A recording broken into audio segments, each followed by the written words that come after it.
আসসালামু আলাইকুম। কেমন আছেন আপনারা সবাই? আশা করছি সবাই অনেক বেশি ভালো আছেন। সবাইকে আবারও একবার আমন্ত্রণ করছি সাদামাটা রান্নাঘর অ্যান্ড ব্লগসের আরেকটি নতুন ভিডিও দেখার জন্য। আজকে আপনাদের মাঝে শেয়ার করছি আলু আর আটা দিয়ে নরম তুলতুলে ইউনিক নাস্তা রেসিপি বা টিফিন রেসিপি। খেতে কিন্তু ভীষণ মজার, খুব সহজে ঝটপট যে কেউ তৈরি করে নিতে পারবেন।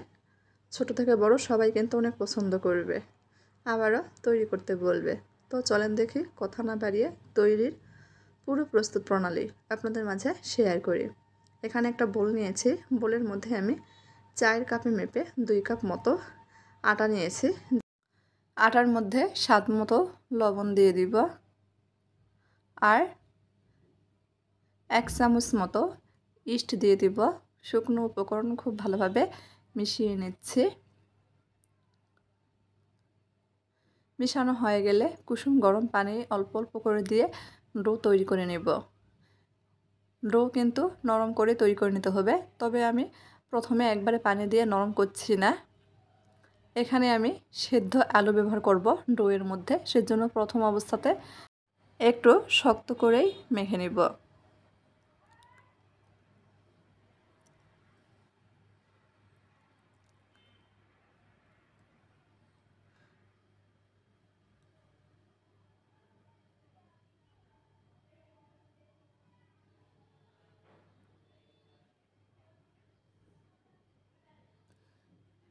এখানে আমি 1 কাপ মতো পানি ব্যবহার করেছি ডো মাখানোর ক্ষেত্রে। এখন এর মধ্যে আমি ছোট সাইজের একটা আলু সেদ্ধ করে ম্যাশ করে রেখেছিলাম দিয়ে দিব। খুব ভালোভাবে মেখে নেব। এখন একটু ডোটা আঠালো মনে হবে। এখানে আমরা তেল ব্যবহার করিনি, যখন তেল ব্যবহার করব ডোটা খুব ভালোভাবে সেট হয়ে যাবে। খুব ভালোভাবে মেখে নিয়েছি। এখন ডোয়ের মধ্যে প্রায় 2 চামচ মতো তেল দিয়ে দিব, আবারও খুব ভালোভাবে মেখে নেব।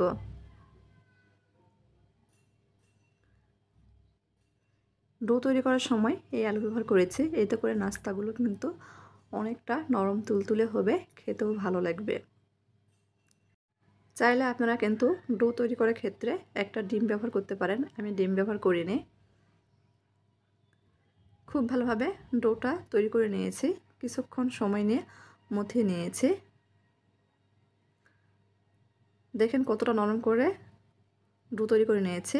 এখন ঢাকনা দিয়ে ঢেকে 15 মিনিটের জন্য রেস্টে রেখে দেব। এই ফাঁকে ভিতরে পুর তৈরি করব। চুলার উপর ফ্রাই প্যান বসিয়ে দিয়েছি।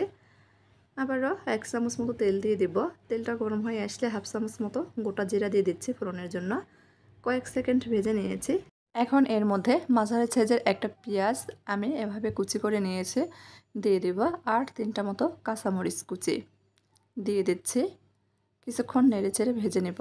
পেঁয়াজ মরিচ একটু নরম করে ভেজে নিতে হবে।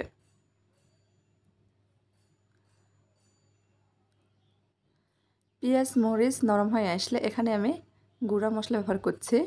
স্বাদ মতো লবণ, সুন্দর কালারের জন্য 1/2 চামচ হলুদ, 1/2 চামচের চেয়ে কম ভাজা জিরার গুঁড়া আর 1/2 চামচ মতো চাট মশলা দিয়ে দিব।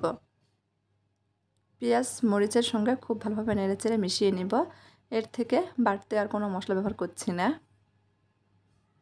তবে চাট মশলার পরিবর্তে এখানে গরম মশলার গুঁড়াটাও দেওয়া যাবে। মিশানো হয়ে গেলে আগে থেকে বড় সাইজের একটা আলু আমি সেদ্ধ করে ম্যাশ করে রেখেছিলাম দিয়ে দিব। মিশিয়ে নিচ্ছি। চুলার আঁচটা কমিয়ে রেখেছি, আলু খুব দ্রুত পুড়ে যায়, অবশ্যই কমিয়ে রেখে মিশিয়ে নিতে হবে। আর আলুর এই পুরটা তৈরি করতে খুব বেশি সময় লাগে না, 2 থেকে 3 মিনিটের মধ্যেই কিন্তু আলুর পুর তৈরি হয়ে যায়। মিশানো হয়ে গেছে। এখন এর মধ্যে আমি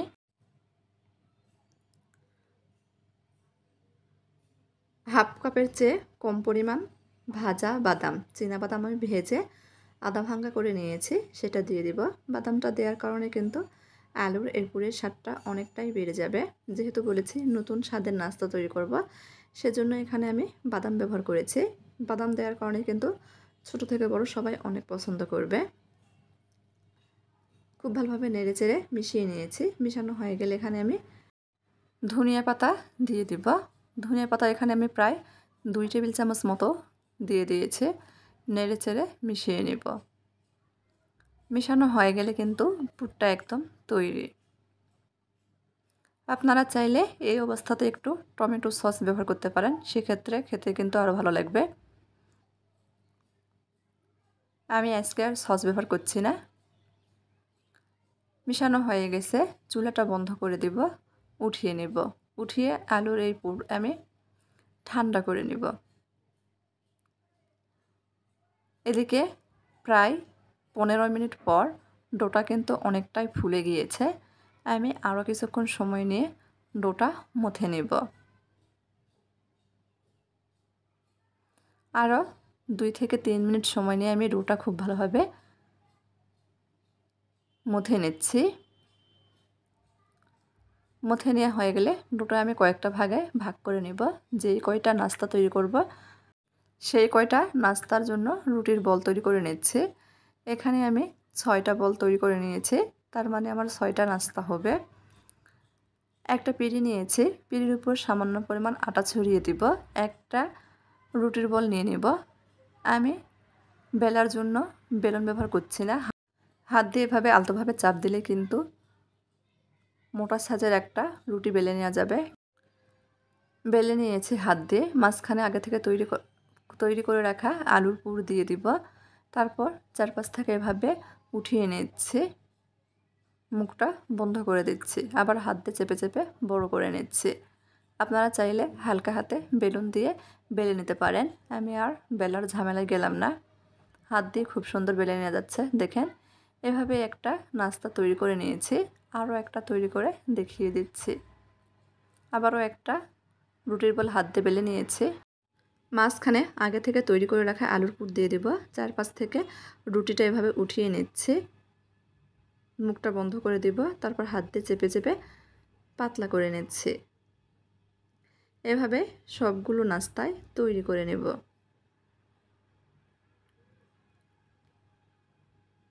সবগুলো নাস্তা তৈরি করে নিয়েছি, এখন ভেজে নেওয়ার পালা। চুলার উপর ফ্রাই প্যান বসিয়ে দিয়েছি। ফ্রাই প্যানে আমি সামান্য পরিমাণ তেল দিয়েছি। তেলটা গরম হয়ে গেলে তৈরি করে রাখা নাস্তা থেকে একটা একটা করে নাস্তা দিয়ে ভেজে নেব।